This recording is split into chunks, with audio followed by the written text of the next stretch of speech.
आपको चूल्हा पहली बार दिया गया, सिलेंडर भी दिया गया, उसके बाद सब्सिडी भी मिलेगी, और क्या फिर सिलेंडर फ्री भी हो जाने चाहिए? ऐसा होगा क्या? ऐसा नहीं होगा ना। कुछ तो आप भी कमाओ। हमारे जो एनडीए प्रत्याशी मनीष जायसवाल जी हैं, अपने सदर विधानसभा के मतलब विधायक भी रह चुके हैं। अपने विधानसभा में इन्होंने बस उसी तरह महिलाओं का और सदर विधानसभा के वासियों का संरक्षण प्रदान किया है जिस प्रकार दिल्ली में हमारे मोदी जी किए हैं। आप मुस्लिम बहनों का दर्द को समझिए कि किस दर्द से वो गुजरती थी। अगर उनको इस दर्द से अगर छुटकारा कोई दिया है तो कोई मुस्लिम भाई या कोई कांग्रेस की सत्ता वाला नहीं, यही भगवाधारी हमारे भाई नरेंद्र भाई मोदी जी। अगर पार्टियों को हम लोग थोड़ी देर के लिए अलग कर दें तो हर महिला के दर्द से आहत होती है। एक विपक्ष का सीधा सीधा आरोप लगता है कि खास करके पहलवान जो बेटियां हैं वो अपनी बात कहना चाह रही थी, अपने दर्द को बयां कर रही थी, लेकिन सरकार सुनने को भी तैयार नहीं। कोरोना काल में घर घर जाकर लोगों की मदद की, ना तो उन्होंने धूप देखा, ना ही छांव, ना दिन ना रात, घर घर जाके लोगों की मदद की, चाहे वो किसी भी तबके के लोग हो, किसी भी क्षेत्र के लोग हो, किसी भी एरिया में हो, जो हजारीबाग में आते हैं या हजारीबाग के बाहर है, वहाँ स्वयं जाकर उन्होंने उनकी ये सेवा भाव से पूरी सेवा की। लेकिन कोई भी ऐसा आदमी नहीं है जिसे वो बेरोजगार है, वो डेली बेसिस पे खा ही रहा है अपना रोजगार, स्वयं का रोजगार। कितने करोड़ लोग होंगे जो सिर्फ दिन भर कुर्सियां तोड़ करके और फिर सो जाते होंगे, काम नहीं करते होंगे। लोग अपना व्यापार कर रहे हैं, चाहे वो छोटा सा ठेला चला कर ही हो, लेकिन वो अपना स्वरोजगार खोले हैं और कर रहे हैं। और मोदी जी ने इसके लिए बहुत सारी योजनाएं भी लागू करी हैं जिसका लाभ उठा रहे हैं। खास करके एनडीए जो प्रत्याशी है मनीष जायसवाल, उनके नामांकन सभा में बड़ी तादाद में जो भाजपा से और विभिन्न दलों, खास करके एनडीए गठबंधन से जो जुड़े दल हैं, उन दलों से बड़ी संख्या में महिलाएं भी आई थी। हमारे साथ अभी कुछ बीजेपी की महिलाएं हैं, आइए सीधे इन्हीं से जुड़ते हैं और बात करते हैं। क्या लगता है कितना महिलाओं का उत्थान हुआ है इस मोदी सरकार में 10 सालों में? ये जो सरकार है वो नारी शक्ति पे ही है निर्धारित, और मामूली सी बात देखने की है कि ये जैसे रसोई चूल्हा, गैस चूल्हा, शौचालय, आवास, हर कुछ तो महिलाओं को ही मिल रहा है। 33% का आरक्षण हम लोगों को मिला। अच्छा, अब चलिए बारी बारी से आपने ही बात बताई है तो हम उसी से पूछ लेते हैं। 33% आरक्षण की जो बात आप कर रहे हैं, आप आधी आबादी खुद को मानते हैं? बिल्कुल। अच्छा, मानते हैं। तो क्या लगता है आपको 50% मिलना चाहिए, 33% मिलना चाहिए? 50% मिलना चाहिए। तो आपको ये दुख नहीं हो रहा, मतलब ये खुशी है? 33%? नहीं, हर कुछ का धीरे धीरे ही हर कार्य होता है, उसी तरह धीरे धीरे आगे बढ़ेंगे हम लोग भी। अच्छा, मतलब आप कह रहे हैं कि एक शुरुआत हुआ है फिर आगे बढ़ेंगे।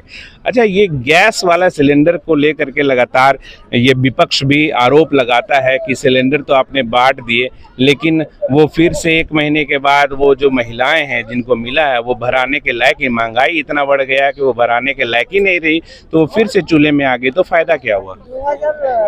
नहीं, आपके पास भी अभी गैस का सिलेंडर का दाम है जो सब्सिडी के बिना 880 रुपए, और सब्सिडी के बाद का मुझे नहीं पता है, लेकिन सब्सिडी उन लोगों को मिलता है। और ऐसा नहीं है, आप उनके घर चले जाइए, चूल्हा जरूर जलता दिखेगा गैस का। हाँ, ऐसा नहीं है, चूल्हा तो जलता है, लेकिन ये आरोप है कि गैस वाला नहीं जलता। नहीं, गैस का अब कब ये जितना हो सकेगा उतना ही करेंगे ना। सरकार क्या अपने घर, कोई कुछ नहीं हो सकता है। नहीं, ये तो आप मानते हैं ना कि सरकार तो अपने घर से नहीं करती, हमारा, आपका और जितने भी जो लोग हैं, जो आम जन है, जो अपनी जो संपत्ति अर्जित करते हैं उसमें वो टैक्स भी देते हैं, और उसी टैक्स का हिस्सा आपको जो है, जो खास करके जरूरतमंद लोग हैं उन तक पहुंचता है, माध्यम सरकार होती है। गैस, स्वास्थ्य, हर कुछ अगर सरकार ही दे, आपको चूल्हा पहली बार दिया गया, सिलेंडर भी दिया गया, उसके बाद सब्सिडी भी मिलेगी, और क्या फिर सिलेंडर फ्री भी हो जाने चाहिए? ऐसा होगा क्या? ऐसा नहीं होगा ना। कुछ तो आप भी कमाओ, उसके लिए आप भी मेहनत करो। अच्छा, ठीक है, मेहनत की जब बात आप कर रहे हैं तो आप मुझे ये बताइए कि एक बात ये लगातार सवाल उठता है, और खास करके बीजेपी पर सवाल उठता है कि रोजगार के मसले पर जो है वो ये सरकार विफल रही है। बहुत युवा बेरोजगार है, जब उनको काम ही नहीं मिलेगा तो पैसे कैसे कमाएंगे, ऐसा आरोप है विपक्ष का। हाँ, आप बताना चाहेंगे? बिल्कुल, बताइए। आप ने जो अभी पूछा कि ये रोजगार है युवा, तो ऐसा नहीं है कि बेरोजगार है। उन्होंने अपने रोजगार के लिए प्रधानमंत्री जी ने सबों को स्वरोजगार की बहुत सारी योजनाएं दी हैं, जिससे वो अपना व्यापार स्वयं का कर सके। ठीक है, आज आप देख रहे होंगे कि हर घरों में गैस चूल्हा चला गया है। पहले क्या था कि गैस चूल्हा किसी के घर में नहीं था, बहुत ही कम लोगों के घर में था। लेकिन मोदी सरकार जी ने एक पहल की है कि हर घर में रसोई घर में गैस चूल्हा देके। ठीक है, दूसरा रोजगार है कि आप देख रहे हैं कोई भी ऐसा आदमी नहीं है जिसे वो बेरोजगार है, वो डेली बेसिस पे खा ही रहा है, अपना रोजगार स्वयं को रोजगार। अच्छा, एक बात मुझे ये बताइए आप कि रोजगार किसको मानते हैं और बेरोजगार किसको मानते हैं? कोई आपने पैमाना कुछ तय कर रखा है?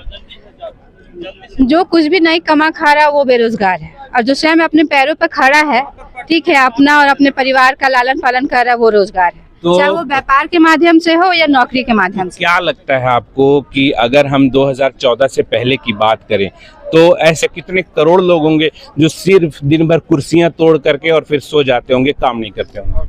देखिए, ऐसे तो बहुत सारे लोग हैं जो 2014 से पहले बेरोजगार थे। आप खुद ही देख, बेरोजगार आपने सीधे तौर पे कहा कि बेरोजगार हम लोग उसको मानते हैं जो कुछ कर ही नहीं रहा, दिन भर सिर्फ बैठ करके और सो जा रहा है। तो ये 2014 के बाद लोग बैठना छोड़ दिए हैं या फिर 2014 से पहले भी बैठ रहे थे, ऐसा क्या है? नहीं, 2014 से पहले भी लोग बैठ रहे थे और आज भी है जो बैठ रहे हैं, लेकिन ये जो पैमाना है, आंकड़ा है, वो कम हुआ है। अच्छा, आप बता रहे हैं बेरोजगारी के आंकड़े कम हुए? हाँ, कम हुए हैं। लोग अपना व्यापार कर रहे हैं, चाहे वो छोटा सा ठेला चला कर ही हो, लेकिन वो अपना स्वरोजगार खोले हैं और कर रहे हैं। और मोदी जी ने इसके लिए बहुत सारी योजनाएं भी लागू करी हैं और जिसका लाभ उठा रहे हैं। आज एक विश्वकर्मा योजना भी लागू हुआ है, जिसमें कि जो भी लोग अपने क्षेत्र में बहुत ही अच्छे हैं, सफल है, ठीक है, जैसे कोई सिलाई करता है, बुनकार है, तो उनको भी सरकार जो है प्रोत्साहन दे रही है, उनको ट्रेनिंग दे रही है और उनको 15,000 रुपये भी दे रही है। और उनको अपना बिजनेस शुरू करने के लिए आपको बिना क्या बोलते हैं उसको, इंटरेस्ट के आपको लोन भी दे रही है। लगभग 2 लाख तक का लोन भी दे रही है, जिसमें कि आपको सब्सिडी भी मिलेगा। मतलब आप सीधे सीधे ये कहना चाह रहे हैं कि इतनी बड़ी जनसंख्या है तो सभी को सरकारी तो नौकरी नहीं मिल सकती, स्वरोजगार के माध्यम से देश को सशक्त के दिशा में आगे बढ़ाया जा सकता है। चलिए, और भी कुछ महिलाएं, हम उनसे भी बात करेंगे।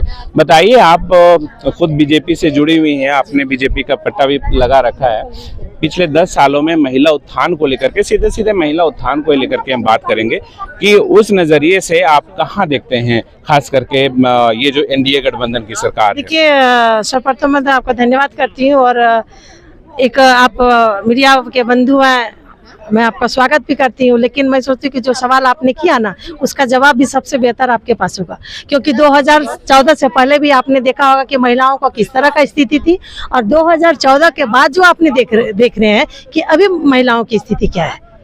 तो बेहतर तो मैं बोलूँ कि मेरे नजरिए से, कि आपके नजरिए से भी ये खुल्लम खुल्ला, मतलब ये पारदर्शिता की बात है कि जो सम्मान जिस सशक्त के भाव से आज महिलाएं हैं, 2014 से पहले नहीं थी। आप किस संदर्भ में, मतलब आप किस विषय वस्तु को लेकर आप कहते हैं कि महिलाओं के बारे में? आप साक्षरता से लेके, उनके स्वावलंबन से लेके, उनके रोजगार से लेके, आत्मसम्मान जो महिलाओं को मिला है वो भी मोदी जी के। यहाँ तो अगर भारतीय जनता पार्टी की जो सरकार है, आप जानते हैं कि सबका साथ सबका विकास का मुद्दा को लेके चला हुआ है। उनकी सरकार की नीति में हम सबों की तो बात कहिए, जो अपने आप को भारतीय जनता पार्टी के ये में मानते हैं, अगेंस्ट में मानते हैं, अल्पसंख्यक जिसको आप बोलते हैं, उनकी महिलाओं से आप पूछ के देखें तो वो बोलेंगे कि मोदी सरकार से बेहतर महिलाओं को जो सम्मान मिला वो किसी ये में नहीं था। 3 तलाक जैसे मुद्दों में जिस समय आप मुस्लिम बहनों का दर्द को समझिए कि किस दर्द से वो गुजरती थी। अगर उनको इस दर्द से अगर छुटकारा कोई दिया है तो कोई मुस्लिम भाई या कोई कांग्रेस की सत्ता वाला नहीं, यही भगवाधारी हमारे भाई नरेंद्र भाई मोदी जी, इन्होंने साबित कर दिया है कि भारत संविधान के अनुसार भारत सबका साथ, सबका विकास और सबका विश्वास के साथ चलता है। ये हमारी भारतीय जनता पार्टी की देन है और हम सब गौरवान्वित है इससे। ऐसे प्रधानमंत्री को पाकर हम सब गौरवान्वित है कि आने वाले कल में 2024 का नहीं, 29 में भी इन्हीं की सरकार बने, और जहां पे हमारा भारत विश्व गुरु बनने के जो कगार में था वो बने, और जन जन के हृदय में जो अभी सब मोदी जी वास कर रहे, प्रत्येक के दिलों में वास करते हुए हमारा भारत विश्व गुरु बने और विश्व में अपना डंका फैला के अपने ये को समझ। अच्छा, चूंकि आप एक महिला हैं और महिलाओं के दर्द को भी समझते हैं, अगर पार्टियों को हम लोग थोड़ी देर के लिए अलग कर दें तो हर महिला के दर्द से आहत होती है। एक विपक्ष का सीधा सीधा आरोप लगता है कि खास करके पहलवान जो बेटियां हैं वो अपनी बात कहना चाह रही थी, अपने दर्द को बयां कर रही थी, लेकिन सरकार सुनने को भी तैयार नहीं। देखिए एक बात मैं बताती हूँ, ये सब जो मुजला वगैरह चलता है एक तरह से कहिए गलत है। आप अब फिर थोड़ा देर में बाद बोलिएगा कि आप दर्द को समझती हैं, तो किसानों का दर्द को समझिए। तो किसान जो जिस आंदोलन में बैठे थे, आप बता सकते हैं कि सही में वो किसान थे?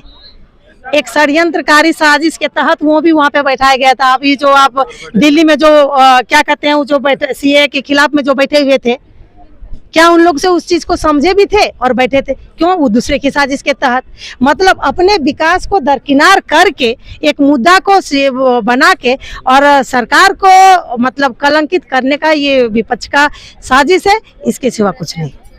मतलब अब इन सब आरोपों को सीधे तौर पे खारिज करती हूँ। अच्छा, तो बताइए, आप सीधे सीधे महिला उत्थान की आप बात कर रहे थे और बता रहे थे कि अल्पसंख्यक से लेकर के जो जितनी भी महिलाएं हैं उनके लिए उत्थान के काम, कोई 5 काम हम चाहेंगे कि आप गिना दीजिए। अच्छा, एक बात बता दीजिए, आप हमको काम सबसे पहले बताइए कि कैसे सच्चों को काम करते हैं, तो फिर मैं गिना सकती हूँ। क्या? जैसे आप बोले कि महिला उत्थान का काम 5 गिना दीजिए। हाँ। तो महिला उत्थान का काम, अभी आप जो हमारी ये 3 तलाक के कारण जो सम्मान बचा महिलाओं का, क्या वो महिला उत्थान नहीं है? 33% का जो हमारा आरक्षण मिला, क्या किसी संख्यक और बहुसंख्यक का उसमें दिया गया है?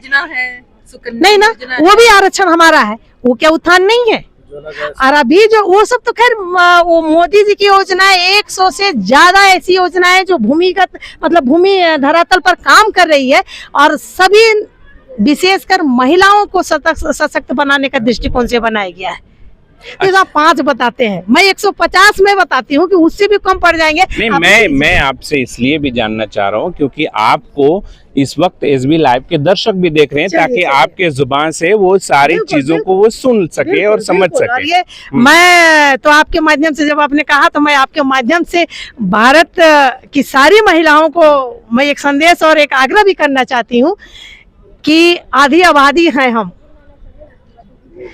तो विपक्ष ये जो महागठबंधन किया है उसको सिर्फ चाहे तो महिला आधी आबादी ही उसको तोड़ सकती है। मैं महिलाओं के सम्मान में ये बात बोल रही हूँ, महिलाओं के सम्मान में बोल रही हूँ, क्योंकि हमारी सरकार तो मोदी जी की सरकार जो है उन्होंने महिलाओं को सम्मान दिया। मैं इसीलिए महिलाओं से आग्रह कर रही हूँ कि उस सम्मान हमारा बना रहे, इसीलिए अपने आत्मसम्मान के लिए आप घर से बाहर निकले और अपना मत सही जगह पे। एक आखिरी सवाल, हजारीबाग लोकसभा क्षेत्र से हाँ, एनडीए के जो प्रत्याशी हैं मनीष जायसवाल हैं, इनको लेकर के, इनके कार्य योजनाओं को लेकर के जब लोगों के पास जा रहे हैं तो आप लोग क्या बता रहे हैं? ये जिस तरह हमारे भारत के यशस्वी प्रधानमंत्री मोदी जी अपने पूर्ण रूप से भारत में महिलाओं का सुरक्षा और सारी जो योजनाएं लाए हैं विश्व मानव कल्याण के लिए, ठीक उसी प्रकार हमारे जो एनडीए प्रत्याशी मनीष जायसवाल जी हैं, अपने सदर विधानसभा के मतलब विधायक भी रह चुके हैं। अपने विधानसभा में इन्होंने बस उसी तरह महिलाओं का और सदर विधानसभा के वासियों का संरक्षण प्रदान किया है जिस प्रकार दिल्ली में हमारे मोदी जी किए हैं। वो जन जन के हृदय में मनीष जी वास करते हैं। हजारीबाग के लोगों के ये में मनीष भैया कभी भी ये चीज नहीं किए कि ये मेरे विधानसभा क्षेत्र का है, ये मेरे विधानसभा क्षेत्र का नहीं है। उन्होंने हर जरूरतमंद को जो उनके दरबार मतलब कार्यालय में पहुंचा है, उनकी बातों को सुना और उनका निदान करने का प्रयास किया। यहाँ तक हमारी बहनें भी उनका बहुत सम्मान करती है, क्योंकि एक अभी जो उनका ये चला है, देख सकते हैं कि सभी मनीष भैया इतने हैं सो बहनों को शादी का जोड़ा देते हैं। अभी 25 जोड़ा का शादी करा है। ये सब कोई आसान बात नहीं है। ये पद के लिए और ये कह लीजिए ना, उनका हृदय इतना विशाल है और उनका कार्य इतना ये है जो अपने क्षेत्र के बहनों को सम्मान देते हैं और यहाँ सभी वासियों को। सबसे बड़ी बात ये है कि उन्होंने कोरोना काल में घर घर जाकर लोगों की मदद की। ना तो उन्होंने धूप देखा, ना ही छाँव, ना दिन ना रात, घर घर जाके लोगों की मदद की, चाहे वो किसी भी तबके के लोग हो, किसी भी क्षेत्र के लोग हो, किसी भी एरिया में हो, जो हजारीबाग में आते हैं या हजारीबाग के बाहर है, वहाँ स्वयं जाकर उन्होंने उनकी ये सेवा भाव से पूरी सेवा की और उनका हर एक जिंदाबाद।